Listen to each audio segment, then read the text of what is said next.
Bonjour and bienvenue. Je m'appelle Ryan Mckern, and thank you again for joining me in the Wicked Webs We Weave podcast. Tonight, we go back to Royal Street in the French Quarter of New Orleans for another historical landmark, hotel, and paranormal hotbed, the Cornstalk Hotel.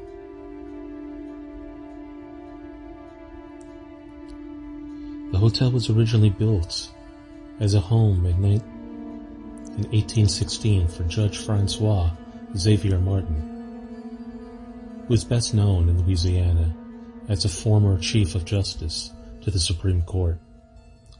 The home was designed according to his wishes, but records show that several homes had previously been built on this property. Beginning in 1730, each of the previous homes had been destroyed by fire, most likely by the two Great Fires of New Orleans, the first that destroyed 90% of the French Quarter, and the second that destroyed more than 200 buildings.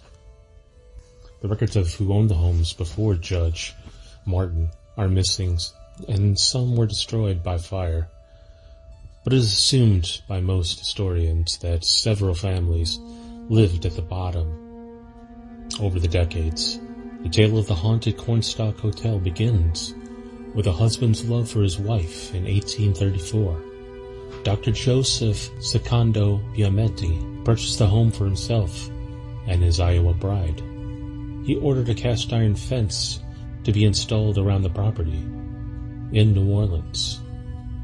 Lovely homes with cast iron balconies and fences are features found in great abundance on every corner of the city. So great an abundance on every corner of the city that the material on its own is not what made the Cornstalk Hotel famous.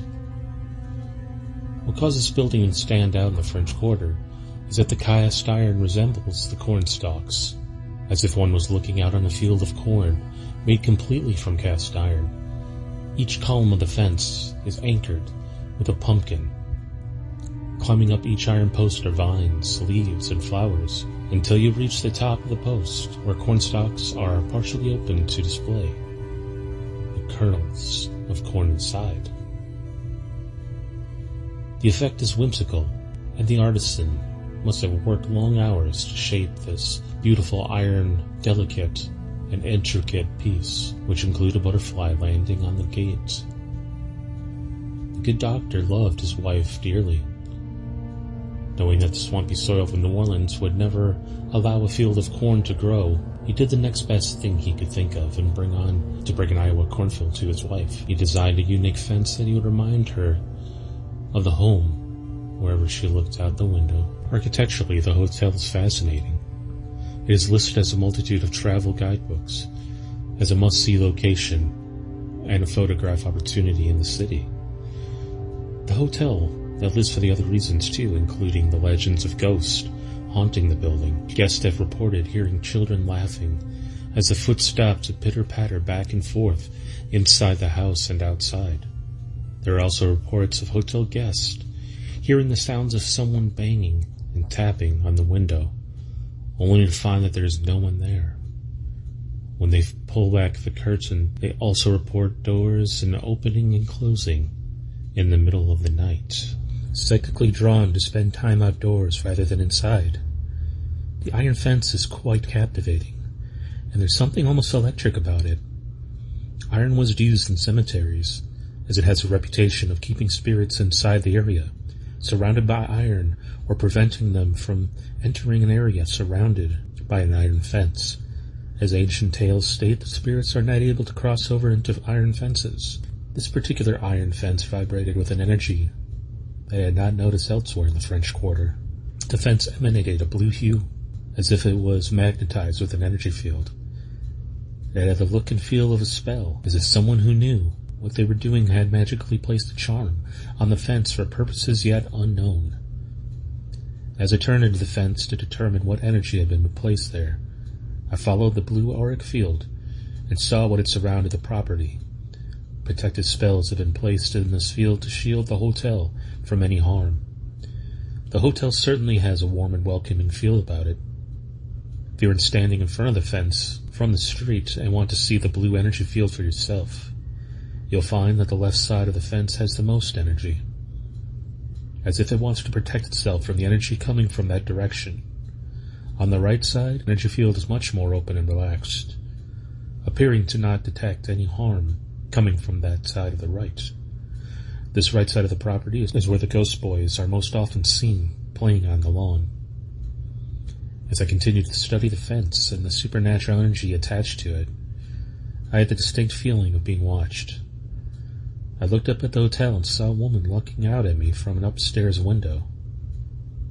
I gave a friendly wave to her, thinking she was a guest, until I noticed that she was wearing a dark dress with a lace collar at the neck and had her hair pulled back into a bun.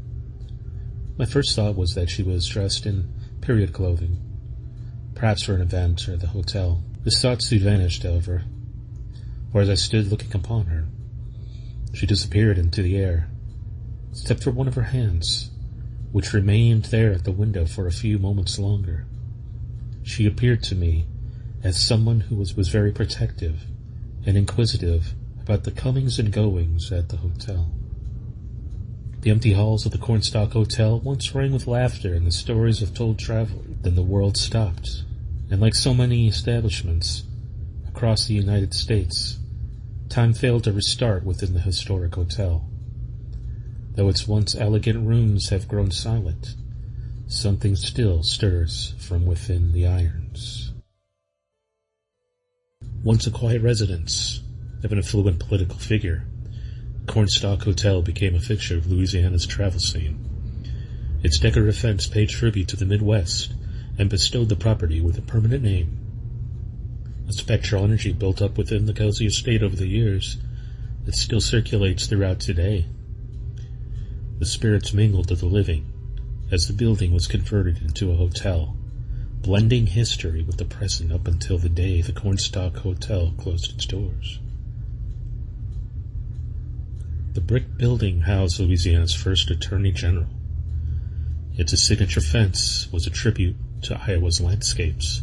No specter in the Cornstalk has been properly identified. The Cornstalk Hotel has been closed since 2020. Though the hotel's signature Cornstalk fence has been around for generations, its exterior theming didn't always cater to Iowans. During the early to mid-19th century, the brick building, which likely sported a different coloring than its softer contemporary appearance, belonged to Francois Xavier Martin. The land has been occupied since the mid-1700s, but records of that time period are scarce. Some sources even claim that Martin lived on a lot in a later demolished building. Most believe the Cornstalk was Martin's former home, built by him in 1816. The ruling in favor of Sally Miller ultimately resulted in the abolishment of Louisiana's Supreme Court in 1846, ending Martin's career. Later that year, Martin died. It's almost as if his career gave him purpose. Many historical accounts state that the Martin sold his Royal Street home in 1826, though to whom remains unknown. The next known owner who purchased the property in 1834 was Dr. Joseph Secondo Piamenti. The doctor's influence would eventually bestow the building with its well-known moniker, the Cornstalk Fence. In his prime, Martin served as Louisiana's first Attorney General. Shortly after, he joined the Louisiana Supreme Court as Chief Justice. In this position, he presided over Miller versus Belmont, which determined the freedom of an American unjustly enslaved due to her European appearance. The ruling in favor of Sally Miller ultimately resulted in the abolishment of Louisiana's Supreme Court in 1846, ending Martin's career. Later that year, Martin died. The influence of Iowa's landscapes to the hotel. A cast iron fence bearing a design of cornstalks sitting atop pumpkins. It's not an image expected of New Orleans, but rather calling upon a Midwestern style. Dr. Biamonti commissioned the design and installation of the fence to Wooden Perot in Philadelphia. He wanted the fence to uplift his wife's spirits. A former Iowan, Dr. Baiamonte's wife missed her home, and the Cornstalk theme, complete with a pumpkin base, was a tribute to where she had hailed. Despite being solely responsible for the hotel's memorable name, little is known about the doctor and his wife. In fact, their time in the brick building seemed only to be a brief interlude before more notable names found their way to New Orleans property. After their 20 years of ownership, names like Harvest Beecher Stowe, Harriet Beecher Stowe, Elvis Presley, Richard Burton, and the Clinton family all found their way to the Cornstalk Hotel. Beecher Stowe allegedly witnessed the local slave markets, giving her the idea for the novel Uncle Tom's Cabin. Something became clear as the Cornstalk Hotel welcomed more people into its guest rooms. It wasn't just the living who used the hotel's accommodations. It's rare that a building houses specters with no known ties to the grounds. So much of the Cornstalk's history remains uncovered, and its ghostly aura is no different. One encounter tends to pop up more frequently than another, and the haunts no one seems to know why. One of the hotel's former managers, Ryan Mckern, spoke of the disturbances reported during guest stays. In addition to his own encounters with the unknowns, such as spectral whispers and otherwise empty rooms, Knight claims that the guests would still talk about a wispier figure wandering the halls and staircases. She didn't seem to interact with anyone, as if she were merely a residual memory, embedded in the hotel's foundation. In some versions of the tale, she bears a black dress. Could she have been prepping for a formal engagement on the night her life ended? Visitors reported laughter of maniacal children and phantom specters occupying the grounds. Manicured lawn. And these apparitions, like in The Lady in Black, keep to themselves, disappear just as quickly as they are spotted. The ghosts of the Cornstalk Hotel are as elusive as the building's fragmented and unexplored history. With its doors closed indefinitely, the question of who haunts the once so inviting hotel remains unanswered to this day.